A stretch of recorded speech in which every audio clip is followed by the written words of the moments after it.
وكما نشكر ونحيي ونرسل التحية الحارة من قلب الشعب الأورومو في اليمن على الهواء مباشرة لجيش تحرير أورومو الذين قاتلوا وقتلوا في كل أراضي أوروميا شرقا وغربا جنوبا وشمالا لتحرير أوروميا أينما كانوا.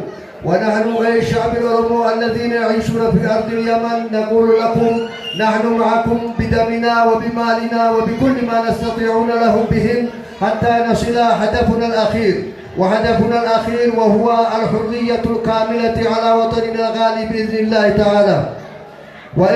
وأيضا نشكر ونحيي ونرسل التحية على الهواء مباشرة لشبابنا وشاباتنا الذين فجروا الثورة العظمى بالمظاهرات السلمية ضد الحكومة المستعمرين على بلدنا الغالي.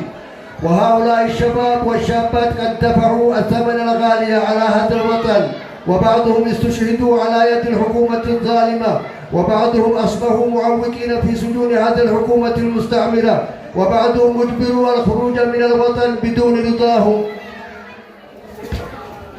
بدون رضاهم لإنقاذ حياتهم وماتوا في البحر وفي الصحراء اليابسة. كل هذا حصل عليهم بسبب طلبهم الحرية والعدالة والديمقراطية الحقيقية على وطنهم الغالي. أيها الإخوة والأخوات، ونحن الشعب الأورومو نشكر ونبارك كل جبهة تحرير أورومو والشعب الأورومو العظيم على كل ما أنجزوه